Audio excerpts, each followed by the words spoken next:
The wind tore across the harbor of Fairhaven, with a force that made the fishermen curse and pull their coats tight. But Clara Whitfield did not move. She stood at the very end of the stone pier, her boots inches from the edge, her eyes fixed on the gray line, where the sea met the sky. A ship was coming in. It always could be the one. Her heart beat faster with every wave that slapped against the rocks below her. She had stood in this exact spot every Friday for 6 years. The townspeople had long stopped asking why. At first they had whispered behind their hands, calling her foolish, calling her broken.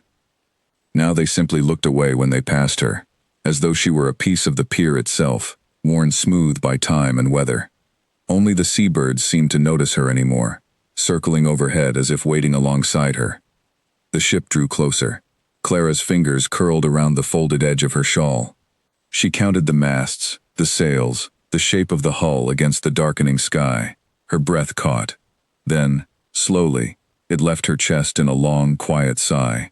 It was not the ship she was waiting for. It never was. She turned to leave, the way she always did, before anyone could see her face. That was when she noticed him. A tall man stood near the harbor master's office, his dark coat far too fine for a fishing town like Fairhaven.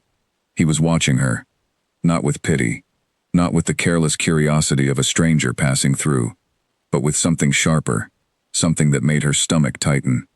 She had never seen him before. She would have remembered a face like that. Clara pulled her shawl higher and walked past him without a word, her chin lifted, her steps quick. She did not look back. But she felt his eyes on her the entire way home. His name, she would later learn, was Nathaniel Ashworth, the new Duke of Harrow Cross, who had arrived in Fairhaven only a fortnight before, to take possession of the old estate on the cliffs above the town. He had come from London, from a life of ballrooms and titles and expectations, running from grief so heavy it had followed him even to this quiet corner of the coast. His father had died in the spring. His engagement, arranged since childhood, had ended in scandal not long after, when the woman he was meant to marry chose another man with a larger fortune. Nathaniel had come to Fairhaven to be forgotten, and instead, he found himself unable to stop thinking about a woman standing alone at the edge of a pier. He asked his steward, an older man named Grady who had lived in Fairhaven his whole life, about her the very next morning. "That would be Clara Whitfield, Your Grace," Grady said, not looking up from the ledger he was reviewing. "Lives with her mother near the chandlery. Keeps to herself mostly." "Every Friday," Nathaniel said, "she stands at the end of the pier. Every ship that comes in, she watches until it docks." Grady's pen paused. "Aye, she's done that for years now. Folks used to talk about it more than they do now. I suppose people grow tired of a mystery if it never changes. What is she waiting for?" Grady set down his pen and looked at the Duke carefully, as though deciding whether the question deserved an honest answer. "Best not to ask, Your Grace, if you don't mind me saying. It's not my story to tell, and it's not a happy one." Nathaniel said nothing more that day, but the question stayed with him. It followed him through his meetings with the estate's tenants, through his letters to London that he left unanswered, through the long silent evenings in a house still filled with his father's belongings. He found himself walking to the harbor more often than his business required, always glancing toward the pier, though he told himself he was only admiring the view. Fairhaven was a small town, built along a curve of gray cliffs and gentler slopes that ran down to the water. Fishing boats lined the harbor, their nets drying in the salt air, and the smell of the sea reached every street, every doorway, every window left open to catch the breeze. It was nothing like London, and Nathaniel found he did not mind that at all. The quiet suited the ache in his chest, but it was not quiet that had drawn his attention that first evening. It was stillness, the particular, deliberate stillness of a woman who had trained herself not to hope too loudly, even as her whole body strained toward the horizon. He learned more about her in the days that followed, though never from her directly. The baker's wife mentioned, without being asked, that Clara Whitfield made her living as a seamstress, mending and altering clothes for families who could not afford a proper dressmaker. She was skilled with a needle, quick and neat, and never charged more than a family could pay. The old woman who sold fish by the dock said Clara had once been full of laughter, before whatever had happened to change her. No one seemed to know exactly what that was, or if they did, they were unwilling to say. Nathaniel found himself returning to the harbor the following Friday, though he told himself it meant nothing. He stood near the same spot where he had first seen her, his hands clasped behind his back, watching the sky turn from blue to gold to gray. When Clara arrived, walking down the narrow street toward the pier, with the same quiet purpose as before, something in his chest tightened. She did not notice him at first. Her eyes were already fixed on the water, searching the horizon, before she had even reached the end of the pier. There was something almost sacred about the way she walked, as though she were approaching an altar, rather than a stretch of weathered stone. Nathaniel watched her for a long moment before he allowed himself to move closer. She heard his footsteps before she saw him. Her shoulders stiffened, though she did not turn. "Good evening," he said. Clara glanced at him briefly, then returned her gaze to the sea. "Good evening, Your Grace." She knew who he was, then. Word traveled fast in a town this small. "I have seen you here before," Nathaniel said. "Every Friday, I am told. Many people walk along the pier, Your Grace. It is a public place. Not many people watch the horizon the way you do." He kept his voice gentle, careful not to press too hard, though the question burned in his chest. "Who are you waiting for?" The words hung in the salt air between them. Clara's hands tightened around the edge of her shawl, and for a moment Nathaniel thought she would simply walk away, as she had walked away from every other curious stranger who had dared to ask. "That is not a question you have any right to ask me," she said quietly, though there was no real anger in her voice, only a deep and practiced weariness. "You are right," Nathaniel admitted. "I apologize. It was not my intention to intrude." She studied him then, really looked at him, as though surprised by the apology. Most people who asked did so with mockery in their eyes, expecting to hear a foolish, sentimental story they could repeat over supper. This man's eyes held no mockery at all, only a strange, quiet understanding, as though he too carried something heavy that he did not wish to name. "You are new to Fairhaven," Clara said, changing the subject as gracefully as she could manage. 2 weeks now. I inherited the estate on the cliffs from my father. I am sorry for your loss." "Thank you." He hesitated. Grief has a strange way of following a person, even to places they have never been before.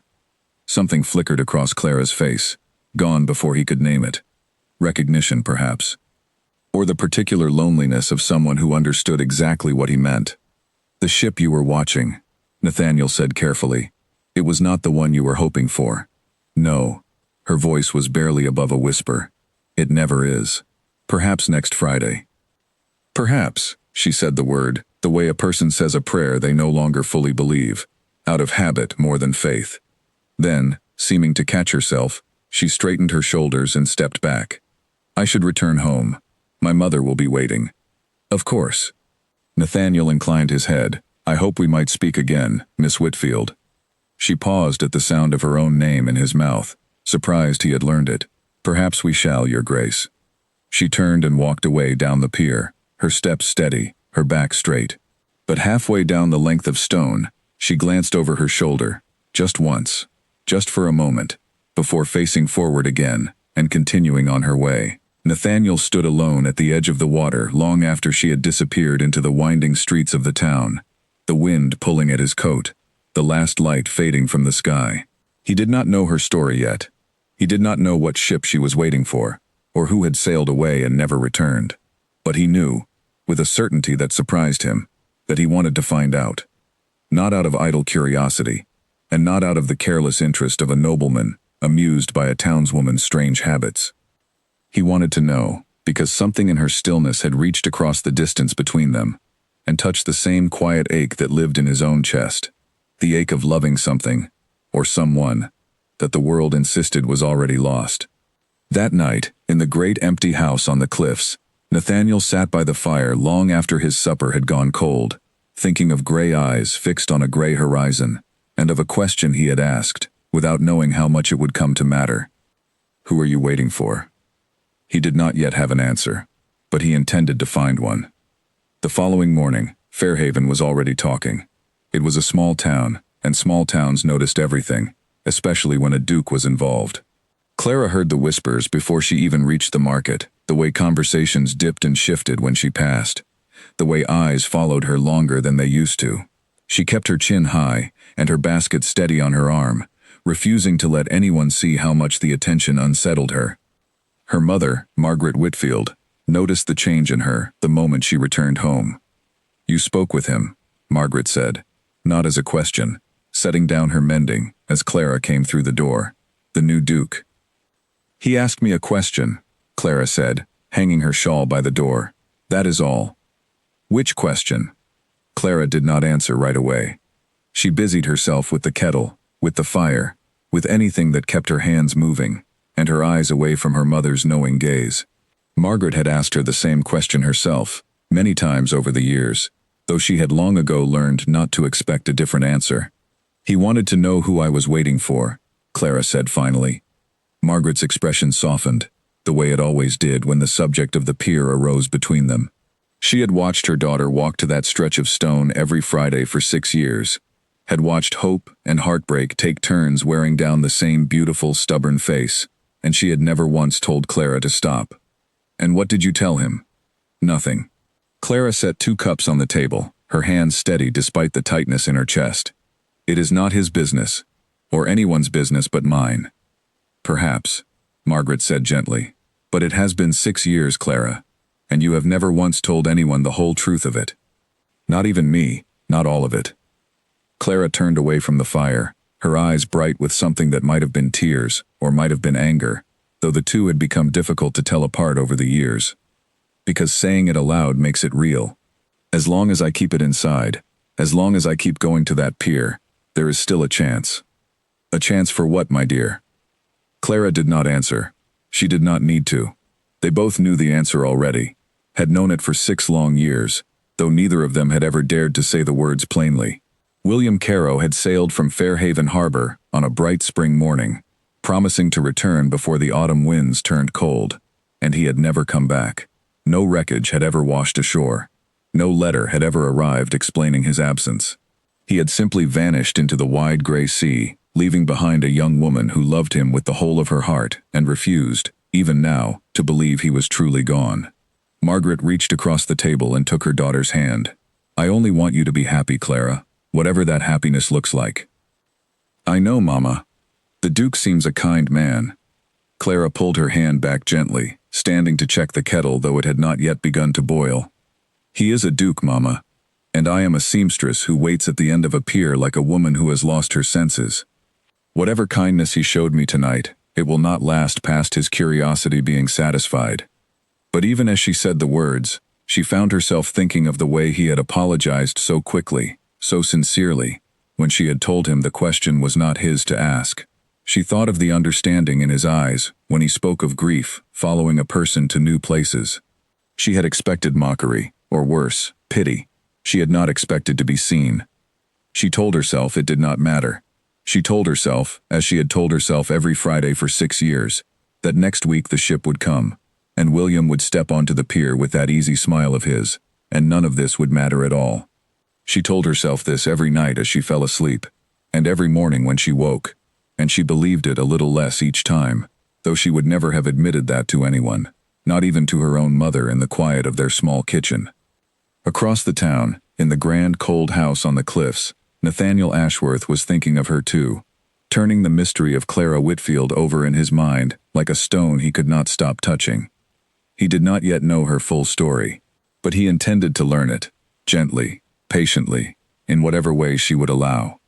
Something told him that beneath her careful composure was a heart that had been guarding itself for far too long, and he found, to his own surprise, that he wanted very much to be the one who finally understood it. Neither of them could have known, on that quiet Friday evening at the edge of the pier, how deeply their lives were about to become entangled, or how far a duke would go to help a grieving woman finally learn the truth. The next few weeks passed slowly for Clara, though every day seemed to carry the weight of the question the duke had asked her. She found herself thinking of him at odd moments, while measuring fabric for a customer, while walking home past the harbor, while lying awake at night listening to the wind against the shutters. She told herself it was only curiosity, the natural response to an unusual man taking an interest in her ordinary life. She told herself many things during those weeks, most of which she did not fully believe. Nathaniel, for his part, made no secret of his continued presence near the harbor, though he was careful never to seem as though he were watching for her specifically. He spoke with the fishermen about their catches, with the harbor master about the tides, with anyone who might, in passing, mention something about Clara Whitfield and the story the town had buried beneath years of polite silence. He learned fragments here and there. A name, spoken once and never repeated. A ship that had sailed and never returned. A young woman's heart, broken so completely that 6 years had not been enough to mend it. He did not press for more. He sensed, with an instinct he could not fully explain, that this was not a story to be gathered through gossip and second-hand whispers. If he was ever to understand Clara Whitfield, truly understand her, it would have to come from her own lips, freely given, not pulled from the mouths of townspeople who had grown comfortable treating her grief as a curiosity. So he waited. And on the next Friday evening, as the sun began its slow descent toward the water, and the fishing boats returned to harbor one by one, he found himself once again standing near the pier, hoping she would come, and hoping, too, that this time she might let him a little closer to the truth she carried so carefully within her.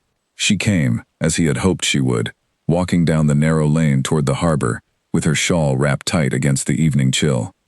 This time, when she saw him standing near the pier, she did not stiffen or turn away. Instead, she offered a small nod, the barest acknowledgement, but it was more than she had given him the week before, and Nathaniel found himself absurdly pleased by it. "Your Grace," she said, stopping a short distance from him rather than walking past. "Miss Whitfield, I did not expect to see you speak to me so freely tonight."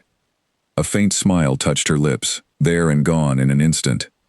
"I have decided that avoiding you would only give the town more to talk about than they already have.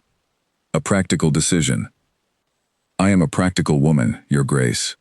She turned her gaze toward the water, watching the last of the boats make their way toward the harbor. "Though I imagine you have already heard enough gossip about me to know that practicality is not the first word people use." "I have heard very little, actually," Nathaniel said, which was mostly true. "Only that you are skilled with a needle, that you are patient with your customers, and that you come to this pier every Friday evening without fail. That last part, at least, is accurate. May I ask why?" She was quiet for a long moment, long enough that Nathaniel thought she might refuse to answer again, might walk away, as she had the week before. But she did not walk away. She stood beside him, her eyes on the horizon, and when she finally spoke, her voice was softer than he had yet heard it. "Someone I loved sailed from this harbor 6 years ago," she said. "He promised to return before the autumn. He never did." Nathaniel did not speak right away. He had guessed something of the kind, from the fragments he had gathered, but hearing it from her own lips carried a different weight entirely. "I am sorry." "Everyone is sorry," Clara said, not unkindly, but with the exhaustion of a woman who had heard the same words too many times to count. "Sorry does not bring a ship home." "No," Nathaniel agreed, "it does not. Most people believe he is dead. They believe I am foolish for still coming here, still hoping." She glanced at him sideways, as though waiting for him to say the same thing, to offer the same gentle, condescending advice she had received from half the town over the years. "Move on, Clara. Let him go, Clara. You are still young, Clara. You could still have a life." Nathaniel said none of those things. Instead, he asked, "What was his name?" Clara blinked, clearly surprised by the question. No one asked his name anymore. It was as though the town had collectively decided that naming him would make his absence too real, too painful, to continue treating as a curious eccentricity, rather than an open wound. "William," she said quietly, "William Caro. Tell me about him." "Why would you want to know that?" "Because you have spent 6 years standing at the edge of this pier for him," Nathaniel said. "It seems to me that a man who inspired such devotion must be worth knowing about, even now." Something in Clara's chest loosened, just slightly, at his words. No one had ever asked her to speak of William as a person rather than a wound. No one had asked her to remember the sound of his laugh, or the way he used to bring her small shells from the shore, claiming each one was rarer and more beautiful than the last, though she suspected he simply picked up whatever was closest and told her stories to make her smile. She found herself telling Nathaniel these things, standing at the edge of the pier as the sky darkened around them. She told him how William had worked on his uncle's fishing boat since he was a boy, how he had dreamed of saving enough to buy a vessel of his own, how he had asked her to marry him on this very pier. On a morning so bright she still remembered the exact color of the sky. She told him how the ship had left with a full crew and good weather, how nothing about that final voyage had seemed different from any of the dozens before it, until the weeks passed and the ship did not return, and no wreckage ever washed ashore to explain why. Nathaniel listened without interrupting, without offering the empty reassurances she had grown so tired of hearing. When she finally fell silent, he said only, "That is a remarkable amount of hope to carry for 6 years." "Some days it does not feel like hope," Clara admitted. "Some days it feels like a habit I cannot break, even though I know better. Perhaps it is both." She looked at him then, really looked at him, searching his face for the mockery she still half expected to find. She found none. Only that same quiet understanding she had noticed the week before, the understanding of a man who carried his own grief close to his chest and recognized the shape of hers. "What is your story, Your Grace?" she asked. "You spoke of grief following you here. What sort of grief follows a duke to a fishing town he had never before visited?" Nathaniel exhaled slowly, watching the last light fade over the water. "My father died in the spring, and not long after, the woman I was to marry chose to marry another man instead. A man with a larger fortune and, I suspect, fewer complications." He said it plainly, without bitterness, though Clara could hear the old wound beneath the words. "I came to Fairhaven because I did not know what else to do with myself." London had become a place full of people offering their sympathy, while whispering behind their hands about the Duke, who could not even keep his own bride. "I am sorry," Clara said, and this time the words did not sound hollow to either of them. "As I said, sorry does not fix very much, but it is kind of you to say it all the same." They stood together in silence for a while after that, watching the harbor grow dark, the last of the ships settling against the docks for the night. It was Clara who finally broke the quiet, gathering her shawl around her shoulders as the wind grew sharper. "I should return home," she said. "My mother worries when I am out too late." "Of course." Nathaniel hesitated, then added, "Thank you for telling me about William. I imagine it was not an easy thing to share." "No," Clara admitted. "It was not, but it did not feel as difficult as I expected, telling you." She left him standing at the edge of the pier, and this time, she did not look back over her shoulder, but Nathaniel noticed that her steps seemed lighter than they had the week before, as though speaking William's name aloud, after so many years of careful silence, had loosened something she had been carrying far too long alone. Word of their growing acquaintance spread through Fairhaven with the particular speed that only small towns seem to manage.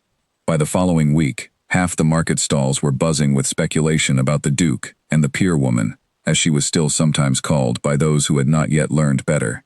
Some found it romantic, a fine story to whisper over their mending and their fish. Others found it improper, a duke lowering himself to keep company with a seamstress still mourning a fisherman who was most likely dead at the bottom of the sea. Clara heard both kinds of talk, and did her best to ignore them equally. She had spent 6 years enduring the town's opinions about her Friday vigils. A little more gossip, even gossip involving a duke, was nothing she could not withstand. Nathaniel, for his part, found the gossip mildly amusing, though he was careful not to let it influence how openly he sought Clara's company. He had grown up surrounded by whispers in London, calculated words meant to wound or flatter depending on the speaker's purpose. The honest, uncomplicated talk of a fishing town felt almost refreshing by comparison, even when it concerned him directly. What mattered far more to him than the gossip was the question that had settled itself firmly in his mind since their conversation on the pier. William Caro had vanished 6 years ago, with no wreckage ever found, no evidence of what had truly happened to his ship. Nathaniel had inherited not only a title from his father, but connections, resources, and influence that reached far beyond what a small coastal town could offer a grieving young woman searching for answers. He began, quietly, to wonder whether he might be able to use those resources for something more meaningful than managing an estate he had never asked to inherit. He did not mention this to Clara right away. He did not want to offer false hope, or worse, to seem as though he were trying to win her affection through grand gestures rather than genuine care. But the idea took root in him nonetheless, growing a little more solid with each passing day, until he found himself drafting a letter to an old acquaintance in the Admiralty. a man who might have access to shipping records and survivor accounts that had never reached a small town like Fairhaven. He did not yet know what he would find, if he found anything at all. But he had come to Fairhaven running from his own grief, and somewhere along the way, without quite meaning to, he had found something worth staying for. The letter to the Admiralty took nearly 3 weeks to receive a reply, and in that time, Nathaniel found himself spending more evenings than he could account for, walking the streets of Fairhaven, finding reasons to pass by the chandlery where Clara worked, or the small stone church where her mother sometimes helped arrange flowers for Sunday services. He told himself each visit had a purpose beyond simply seeing her, though the excuses grew thinner each time. Clara, for her part, found herself watching for him too, though she would never have admitted it aloud, not even to her own reflection. There was something different about the way Nathaniel looked at her, something that had nothing to do with pity or curiosity, and everything to do with genuine interest in who she was, beyond the sad story the town had reduced her to over the years.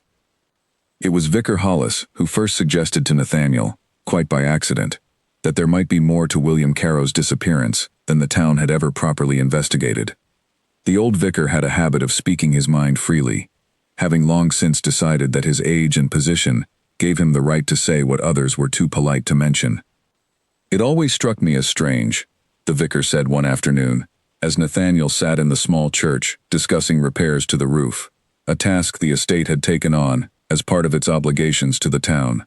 "Fine weather, experienced crew, sturdy vessel. Ships like that do not simply vanish without a trace, Your Grace, not even in a storm." "What do you believe happened?" Nathaniel asked. The vicar shrugged, folding his weathered hands together. "I could not say for certain, but I have buried enough sailors over the years to know what a true shipwreck looks like, and what it leaves behind. Wreckage. Bodies, when the sea is willing to give them back. Something. William Carrow's ship left nothing at all. Not a plank, not a scrap of sail, nothing." This confirmed what Nathaniel had already begun to suspect, and it strengthened his resolve to press forward with his inquiry, even as he worried about what such an investigation might uncover, and whether the truth, once found, would bring Clara peace or a fresh and different kind of pain. The reply from the Admiralty finally arrived on a gray Tuesday morning, and Nathaniel read it twice through before he allowed himself to believe what it said. The ship William Carrow had sailed on, a merchant vessel named the Fair Promise, had not been lost at sea, as everyone in Fairhaven believed. According to the records, the ship had been redirected mid-voyage, its cargo and crew reassigned to a different route entirely, following orders from the merchant company that owned her. There had been some confusion in the paperwork, a clerical delay that had never been properly corrected, which explained why no formal notice had ever reached Fairhaven regarding the change in course. The letter went on to say that survivor accounts existed, filed years ago and largely forgotten in the depths of company archives, describing a difficult and dangerous voyage, far longer than originally planned, one that had taken the crew to distant ports before eventually returning to English waters. Whether any of the original crew, including William Carrow, had survived that voyage, the letter could not say with certainty. Further inquiry would be required. Nathaniel sat with the letter for a long time after he finished reading it, uncertain how to proceed. This was not the closure he had hoped to bring Clara, not confirmation that William had died honorably, nor proof that he was lost forever beneath the waves. It was something far more complicated, a possibility that the man Clara had mourned for 6 years might in fact still be alive somewhere, and had simply never returned. He did not know which truth would be crueler.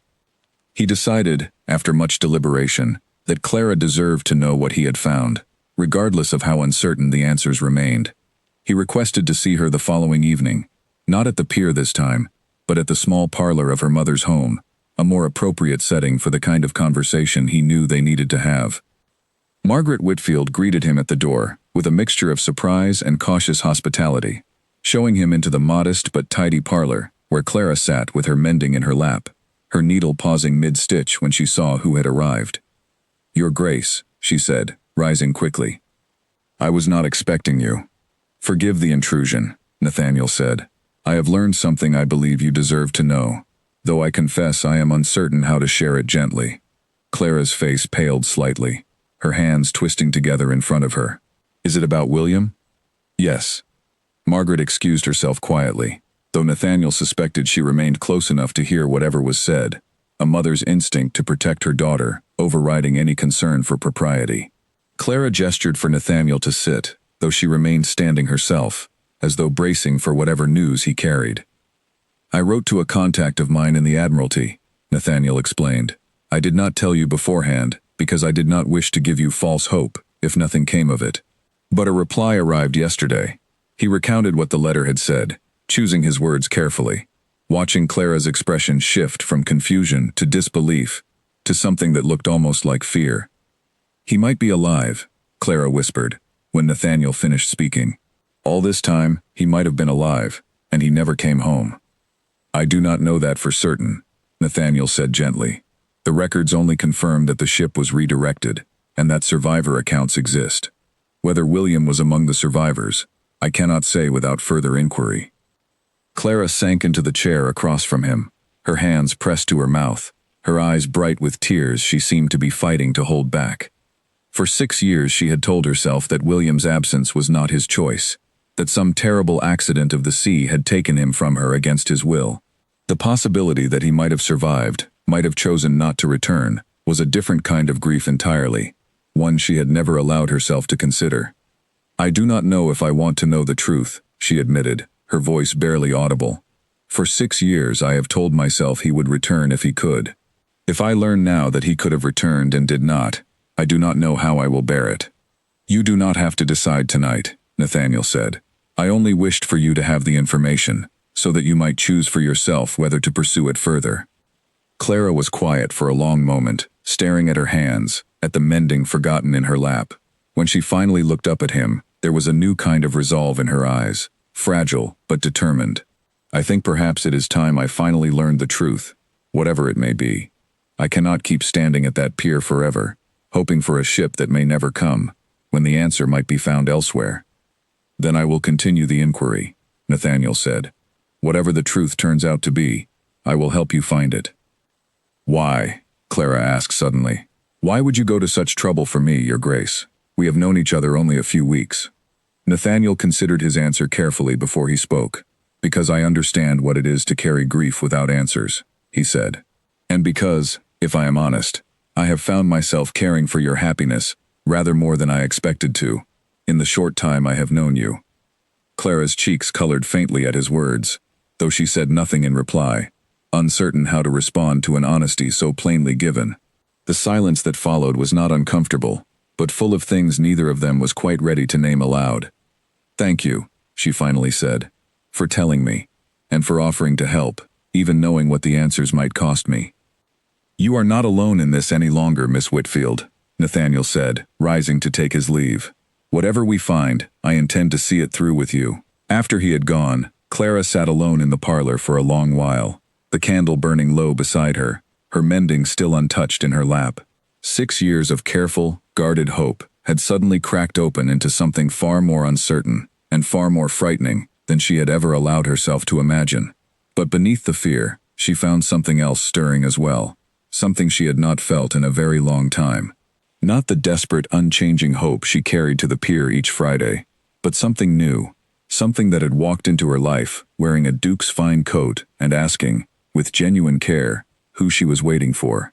She did not yet know what that feeling meant, or where it might lead her. But for the first time in 6 years, she found herself thinking of the future with something other than dread. The following weeks passed, in a strange, suspended state for Clara, caught between the old ritual of her Friday vigils and the new uncertainty of what Nathaniel's inquiry might eventually reveal. She still walked to the pier each week, though the act felt different now, less like blind hope and more like a farewell she was not yet ready to complete. Nathaniel often joined her, standing quietly at her side as the ships came and went, offering steady companionship rather than empty reassurance. Their conversations grew easier with each meeting, the careful formality of their first exchanges giving way to something warmer, more honest. Clara found herself telling him things she had never told anyone, not even her mother, small memories of William that had grown painful to speak of over the years, but which felt lighter somehow when shared with someone who listened without judgment. In turn, Nathaniel spoke of his own losses more freely than he had with anyone since his father's death, the weight of his failed engagement, the loneliness of a title that had come to him, wrapped in grief rather than celebration. Neither of them spoke openly of what was growing between them, though the town had already begun to whisper about it more insistently than before. Lady Vane, a widow of considerable standing who had long hoped to see Nathaniel married into a more suitable family, made her disapproval known at every social gathering she attended, though Nathaniel paid her opinions little mind. His aunt, Lady Ashworth, wrote sternly worded letters from London, reminding him of his duties and the expectations attached to his title. Letters he read and set aside without response. Clara, for her part, worried more about the practical realities of their growing closeness than the opinions of society. She was a seamstress, not a lady of rank, and she understood well enough the vast distance between her world and his, regardless of how easily conversation flowed between them at the edge of a quiet pier. But even as those worries lingered in the back of her mind, she found herself unable to deny the truth that had been growing steadily within her since that first Friday evening, when a stranger had asked her a question no one else had dared to ask in years. Whatever the investigation eventually revealed about William, whatever answers the sea finally gave up after 6 long years of silence, Clara knew that something in her had already begun, quietly and carefully, to hope for a different kind of future than the one she had been waiting for at the end of that pier. The next reply from the Admiralty took longer to arrive than the first, and the waiting proved harder on Clara than she expected. She found her nights growing restless, her hands unsteady over her needlework, her thoughts circling endlessly around the same unanswerable questions. Was William alive? Had he chosen not to return?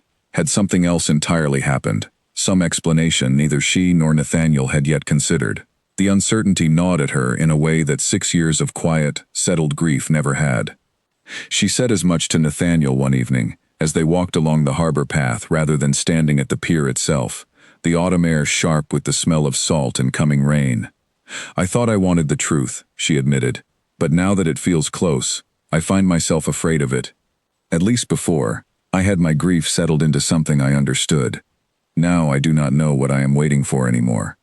"That is a fair thing to fear," Nathaniel said. "Uncertainty is often harder to bear than sorrow, because sorrow, at least, has a shape you can learn to carry." "Do you think I am foolish for wanting to stop the search?" Clara asked suddenly, surprising even herself with the question. "Some days I think it would be easier to let the mystery remain a mystery, rather than risk learning something that breaks whatever peace I have managed to build." Nathaniel considered this carefully before answering. "I do not think you foolish for wanting to protect yourself from further pain, but I do not believe you would find peace in walking away from an answer that is nearly within reach. I think you would only trade one kind of waiting for another." Clara said nothing for a long moment, watching the waves roll against the rocks below them. "You are likely right," she finally admitted. "I have never been very good at leaving things unfinished." "Then we shall see it through together," Nathaniel said, "whatever the ending turns out to be."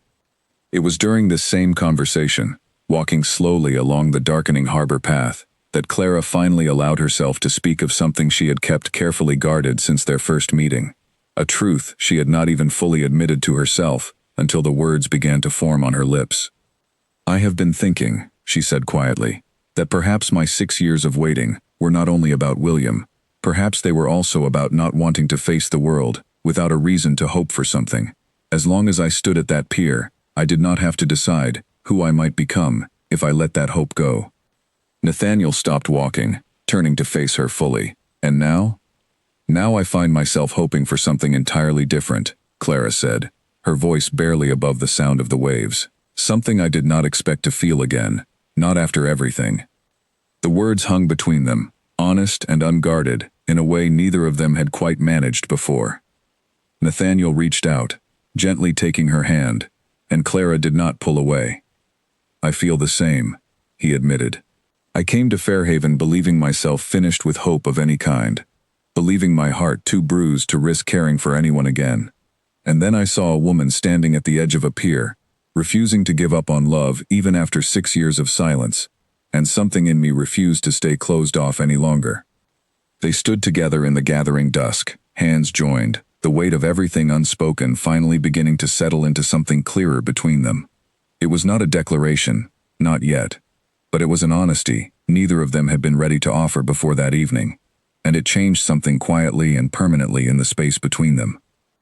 The Admiralty's second letter arrived 3 days later, and this time it contained a name Nathaniel had not expected to find among the survivor accounts. A sailor named Edmund Price, who had served aboard the Fair Promise during its redirected voyage, had been located living in a port town some distance up the coast. According to the brief notes included with the letter, Price had agreed to answer questions regarding the crew and the voyage's outcome, though the details of what had happened to the other sailors, including William Caro, remained unclear from the correspondence alone. Nathaniel brought the news to Clara immediately, finding her at her work in the small shop where she mended clothes for the town's families. She set aside her needle the moment she saw his face, understanding instantly that he carried news of significance. "There is a survivor," Nathaniel said. "A man named Edmund Price. He served aboard the Fair Promise and has agreed to speak with us." Clara's hands trembled slightly as she untied her apron, her mind racing through possibilities she had spent 6 years refusing to fully consider. "Does he know what happened to William?" "The letter does not say. We would need to speak with him directly to learn more." "Then we must go to him," Clara said, without hesitation, surprising herself with the certainty in her own voice. 6 years of waiting at a pier had taught her patience, but it had also, she realized now, taught her the cost of never actively seeking answers, only passively hoping they might arrive on their own. Nathaniel arranged for a carriage to take them to the coastal town where Edmund Price now lived, a journey of nearly a full day along winding roads that hugged the edge of the cliffs. Clara spent much of the journey in silence, watching the changing landscape outside the carriage window, her thoughts too tangled to easily put into words. Nathaniel did not press her to speak, understanding that she needed the quiet to prepare herself for whatever awaited them at the end of their journey. They found Edmund Price living in a small cottage near the docks of his adopted town, a weathered man in his middle years, whose face carried the particular hardness of someone who had spent too many years at sea, facing hardships he rarely spoke of to anyone. He welcomed them cautiously, clearly unaccustomed to visits from a duke, and even more unaccustomed to the desperate hope written plainly across Clara's face. "You were asking after the Fair Promise," Price said, once they were settled in his small front room, a fire crackling weakly in the hearth. "Strange thing, that voyage. Never talk about it much, if I can help it." "We understand it may be difficult," Nathaniel said, "but we are searching for information about a sailor named William Caro. He was engaged to be married to Miss Whitfield here, before he sailed 6 years ago, and never returned to Fairhaven." Something shifted in Price's expression at the mention of William's name, a flicker of recognition, mixed with something harder to read, something that looked almost like sorrow. "I remember William," Price said slowly. "Good man, kept to himself mostly, but fair and steady, the sort of sailor you wanted beside you when the weather turned bad." He paused, his eyes drifting toward the fire, as though gathering the strength to continue. "That voyage was meant to be simple. A few weeks out, a few weeks back, but the company redirected us mid-route, sent us further than any of us expected, into waters none of the crew knew well. We hit trouble not long after. Storms, mostly. Bad ones, the kind that test a ship and a crew both." Clara's hands had gone very still in her lap, her eyes fixed on Price's face, waiting for whatever came next, with a stillness that reminded Nathaniel painfully of the way she stood at the end of the pier each Friday, watching the horizon. "We lost men in that storm," Price continued quietly. "Good men, William among them." The words settled over the small room, like a weight pressing down on every surface. Clara did not move, did not speak, her breath caught somewhere between her chest and her throat. Nathaniel reached for her hand instinctively, though he said nothing, understanding that this moment belonged to her alone, and that anything he offered now would matter less than simply being present while she absorbed it. "Are you certain?" Clara finally asked, her voice steadier than she felt. "Certain it was William?" Price nodded slowly. "I helped bury what we could recover, once the storm passed and we reached safer waters. There was little enough to bury, I am sorry to say. The sea does not always give back what it takes." He hesitated, then added, gently, "I have carried his name with me for 6 years, Miss Whitfield. I always meant to find some way to send word to his family, but I did not know how to find them, and the years passed faster than I expected. I am sorry it took so long for the truth to reach you." Why did the company never inform us properly? Nathaniel asked, some of his earlier restraint giving way to quiet anger on Clara's behalf. 6 years of silence, when a letter could have spared her so much uncertainty. Clerical failures, mostly, Price said with a tired shrug. The company that owned the Fair Promise folded not long after that voyage. Records scattered or lost entirely. I do not say that to excuse it, Your Grace. Only to explain how such a thing happens more often than anyone would like to admit. Clara sat in silence for a long while after that, staring at her hands, at the small fire crackling in the hearth, at nothing in particular. When she finally spoke again, her voice was quiet but clear. Thank you for telling me, she said to Price. I have waited 6 years to know the truth, whatever it turned out to be. I would rather know this than continue not knowing, even though it is not the answer I once hoped for. He spoke of you, before the end, Price offered, perhaps sensing that Clara needed some small comfort to carry away from this conversation. Told me once, during a quiet watch, that he intended to marry the finest woman in Fairhaven the moment he returned home. I did not know your name then, but I believe now he must have meant you. Clara's eyes filled with tears at last, the careful composure she had maintained throughout the conversation finally beginning to crack. Nathaniel tightened his hand around hers, offering silent steadiness as the grief she had held at bay for 6 years finally began to find its release. They did not stay much longer after that. Nathaniel thanked Price for his honesty and his kindness in finally sharing what he knew, and they began the long journey back toward Fairhaven as the afternoon light began to fade toward evening. Clara wept for much of the carriage ride home, quietly at first, then with the full, unguarded grief of someone finally allowing herself to mourn properly, after 6 years of suspended hope had kept that grief carefully locked away. Nathaniel did not try to stop her tears or offer empty comfort.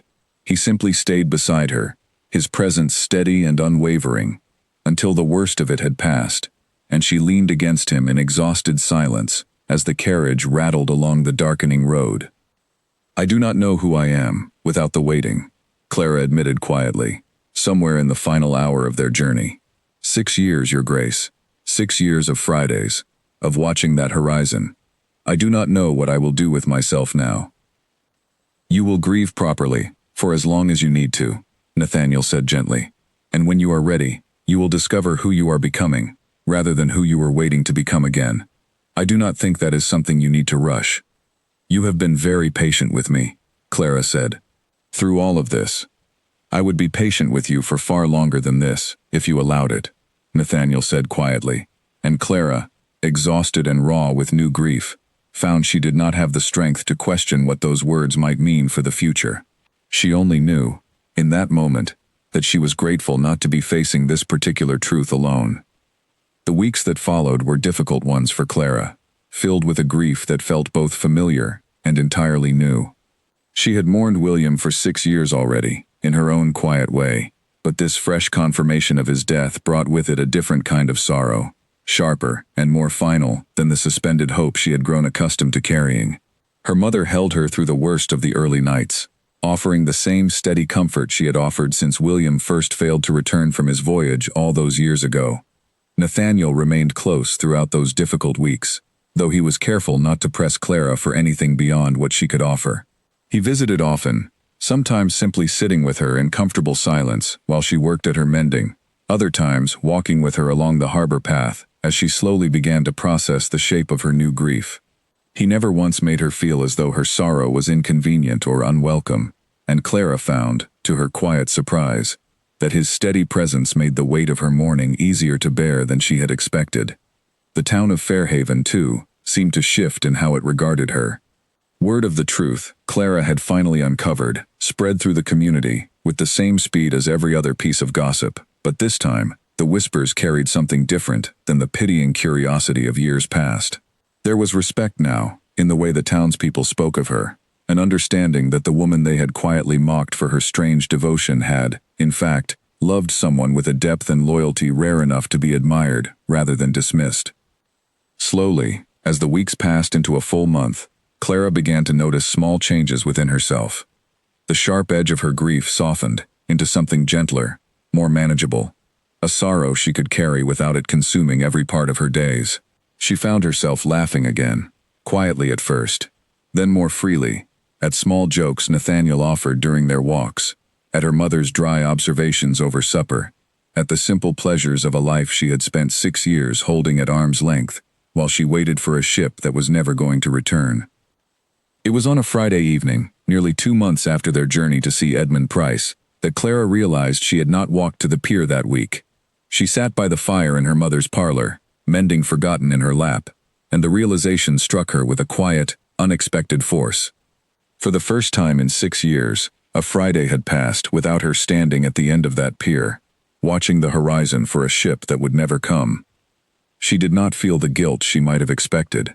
Instead, she felt something closer to peace, a sense that she had finally allowed herself to release a grief that had shaped so much of her life, without losing the love that had inspired it in the first place. William would always hold a place in her heart, she understood now, but that place no longer needed to keep her standing at the edge of the sea, waiting for what would never return. When Nathaniel arrived that evening, as he often did, to see how she was faring, Clara greeted him at the door with a smile that held none of the careful guardedness of their earlier meetings. "I did not go to the pier tonight," she told him, as they settled into the parlor together. "How does that feel?" Nathaniel asked gently. Clara considered the question carefully before answering. "Strange," she admitted, "but not unwelcome. I think for the first time in a very long while, I would rather spend my evening here, with you, than standing alone watching a horizon that no longer holds the answer I was searching for." Nathaniel reached for her hand, and this time, Clara did not hesitate to let him hold it. "I am glad," he said simply. "I have grown rather fond of your company, Miss Whitfield, and I confess I have hoped, for some time now, that you might come to feel something similar." "I believe I already do," Clara said quietly, and the honesty of her own words surprised her even as she spoke them. They sat together in the warm glow of the fire for the remainder of that evening, speaking of small, ordinary things, the way two people do when they have finally found comfort in each other's presence, without the weight of old grief pressing constantly between them. It was not a grand declaration, not yet, but it was a beginning, quiet and sincere, of something neither of them had expected to find when a duke first asked a grieving woman who she was waiting for at the end of a lonely pier. Spring arrived in Fairhaven, with a gentleness that felt, to Clara, like a fitting reflection of the changes that had taken root in her own life over the preceding months. The harbor grew busier with the warmer weather, fishing boats setting out earlier and returning later, the market stalls filling with the bright colors of the new season. Clara found herself walking through it all, with a lightness she had not known in years, her days shaped now by genuine hope, rather than the careful, guarded waiting that had defined her for so long. Her relationship with Nathaniel had deepened steadily through the winter months, growing from careful friendship into something neither of them tried any longer to deny. He called on her openly now, no longer troubling himself with excuses about estate business or chance encounters near the harbor. The town had grown accustomed to seeing the Duke of Harrow Cross walking arm in arm with the seamstress who had once waited so faithfully at the end of the pier, and most of Fairhaven had come to regard the match with genuine warmth, understanding that both had found in each other a healing neither had expected. Not everyone shared that warmth, however. Lady Vane's disapproval had only sharpened over the winter, and she made little effort to hide her opinions whenever the opportunity arose. More concerning to Nathaniel was the increasingly insistent correspondence from his aunt, Lady Ashworth, who had grown tired of subtle reminders and had begun writing with blunt, unmistakable demands. The letter that finally forced the matter into the open arrived on a bright morning in early spring, delivered to the estate, along with the usual correspondence Nathaniel had learned to expect from London. He read it standing in his study, the paper trembling slightly in his hand, as his aunt's words made their intentions unmistakably clear. She had arranged, without his knowledge or consent, an introduction to a suitable young woman of excellent family, a match she considered appropriate to his rank, and expected him to pursue without delay.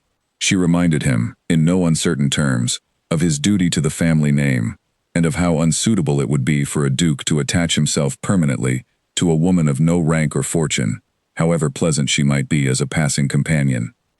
Nathaniel set the letter aside with a grim expression, understanding that the quiet, comfortable months he had spent building a life alongside Clara were about to be tested in a way he had perhaps always known would eventually come. He had not yet spoken openly to Clara of marriage, though the thought had lived steadily in his mind for weeks now, growing more certain each time he saw her smile, each time she laughed freely at something he said, each time she looked at him with the same quiet trust she had once reserved only for the horizon. He decided, standing alone in his study with his aunt's demanding letter still open on his desk, that he would not allow anyone, not his aunt, not the whispers of London society, not even his own lingering uncertainties, to dictate the shape of his future any longer. He had spent enough of his life shaped by expectation and obligation. He did not intend to lose the one thing that had brought him genuine happiness since his father's death, simply because society expected him to marry differently. He found Clara that same afternoon at her work in the small shop, carefully finishing the hem of a customer's gown, her attention fully absorbed in the delicate stitching, until the bell above the door announced his arrival. "Your Grace," she said, looking up with a smile that still, even after months of familiarity, made something in his chest tighten with warmth. "You look troubled. Is something wrong?" "My aunt has written," Nathaniel said, setting the letter on the counter between them. "She wishes me to pursue a match she considers more suitable to my rank." Clara's smile faded slightly, though she kept her composure carefully steady. "I see. I do not intend to honor her wishes," Nathaniel said quickly, before Clara could draw the wrong conclusion from his troubled expression. "I came to tell you that, and to ask you something I have been considering for some time now." He crossed the small distance between them, taking her hands in his, the half-finished gown forgotten on the counter beside them. "I do not care what my aunt believes is suitable, or what society expects of a man in my position," Nathaniel said, his voice steady and certain in a way that left no room for doubt. "I have spent my whole life following expectations that never once brought me any genuine happiness.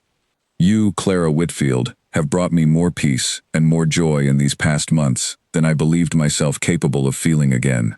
I do not intend to let anyone take that from me, least of all my own foolish concern for what others might think." Clara's eyes filled with tears, though this time they carried none of the sorrow that had marked so many of her tears over the past year. "What are you asking me, Your Grace?" "I am asking you to marry me," Nathaniel said simply. "Not because it is expected, and certainly not because it is convenient, but because I love you, and I cannot imagine building a future with anyone else." Clara did not hesitate. "Yes," she said, her voice breaking slightly with the force of her own happiness. "Yes, I will marry you." The news, once it spread through Fairhaven, brought a wave of genuine celebration from most of the town, who had watched Clara's long years of grief with quiet sympathy, and were glad now to see her happiness so plainly restored. Lady Vane's disapproval softened, eventually, into grudging acceptance, and while Lady Ashworth's letters remained cool for some time afterward, even she could not deny the evident happiness in her nephew's face when he finally introduced her to the woman he intended to marry. Their wedding took place in early summer, in the small stone church where Clara's mother had so often helped arrange flowers for Sunday services. The whole of Fairhaven gathered to witness the joining of the Duke and the seamstress, who had once waited so faithfully at the edge of the pier. It was, by every account, one of the finest celebrations the town had seen in years, filled with genuine warmth and laughter that stretched long into the evening. Some months later, on a quiet Friday evening, much like the one that had first brought them together, Clara walked with Nathaniel down toward the harbor, the familiar path leading them, as it so often did now, toward the end of the stone pier. The sky stretched wide and golden above the water, the last fishing boats making their way home for the evening, and Clara found herself smiling at the memory of all the countless Fridays she had once spent standing in this exact spot, waiting for a ship that would never return. She did not feel sorrow now, standing here with her husband beside her. She felt only gratitude for the years of love she had shared with William, however brief, and for the unexpected second chance at happiness that had found her here, at the edge of the very same water that had once carried so much grief. "Do you ever think of him?" Nathaniel asked gently, as they stood together, watching the horizon fade slowly into evening. "Often," Clara admitted, "but differently now. I think of him with gratitude, rather than longing. He gave me a love worth remembering, and in a strange way, waiting for him here, led me eventually to you." Nathaniel drew her closer, pressing a gentle kiss to her temple as the last light faded over the water. "Then I suppose we owe this pier a great deal of gratitude as well," Clara laughed softly, leaning into his warmth as the evening breeze carried the familiar scent of salt and sea around them. "I suppose we do," she agreed. They stood together at the edge of the pier, as darkness settled fully over Fairhaven, not waiting for anything lost, but simply enjoying the quiet peace of a future they had built together, out of grief, transformed slowly, carefully, into something lasting and true. A year passed swiftly after their wedding, filled with the kind of ordinary, contented life that Clara had once believed impossible for herself. She continued her needlework for a time, though now more for pleasure than necessity, teaching several of the younger girls in Fairhaven the careful stitching skills she had spent years perfecting. Nathaniel busied himself with the responsibilities of the estate, though he made certain, always, to leave time for the quiet evenings he and Clara had come to treasure together, whether spent walking along the harbor or simply sitting by the fire in comfortable silence. Margaret Whitfield moved into a small cottage on the estate grounds not long after the wedding, close enough to visit her daughter often, and she took great delight in watching Clara's happiness bloom fully into the life she had always hoped her daughter might someday find. The old sorrow that had once hung so heavily over their small household had long since faded into gentle memory, replaced by the easy warmth of a family finally at peace. Fairhaven itself seemed to carry the story of Clara and Nathaniel with a particular fondness, the tale of the pier woman and the grieving Duke becoming something of a local legend, told to newcomers and children alike as an example of how patience and honest kindness could transform even the deepest sorrow into something beautiful. Sailors passing through the harbor sometimes asked about the woman who used to wait at the end of the pier, and the townspeople, who had once whispered about her with pity, now spoke of her with unmistakable pride. Clara returned to the pier often in the years that followed, though never again out of desperate waiting. She walked there sometimes alone, in quiet remembrance of William and the love they had shared before the sea took him from her, and more often with Nathaniel, or eventually with their own children, teaching them to watch the fishing boats come home in the golden light of evening, though never with the sorrowful vigilance that had once defined her own younger years. On the 6th anniversary of the day she had finally stopped waiting, Clara stood once more at the familiar edge of the stone pier, her youngest child's small hand tucked into her own, Nathaniel standing close beside her as the sun began its slow descent toward the water. "Tell me the story again," her daughter asked, tugging gently at her hand, already familiar with the tale, though never tired of hearing it. "About the pier, and the Duke, and the question he asked you." Clara smiled, glancing at Nathaniel, who returned her look with the same warmth he had carried since that very first Friday evening so many years before. "Once upon a time," Clara began, her voice carrying easily over the sound of the waves, "there was a woman who waited at the end of a pier every Friday for someone who was never going to return, and then, one evening, a Duke asked her a simple question that changed the whole course of her life." "What did he ask?" her daughter said, though she already knew the answer by heart. "He asked me," Clara said softly, looking out over the water that had once carried so much grief, and now carried only the quiet, steady peace of a life well and truly found, "who I was waiting for." And standing there together, at the edge of the sea that had given them both so much sorrow and, eventually, so much joy, Clara understood at last that the answer to that question had changed entirely, from a name lost to the waves, into a future she had never dared to imagine, standing steady and certain beside her, exactly where he belonged.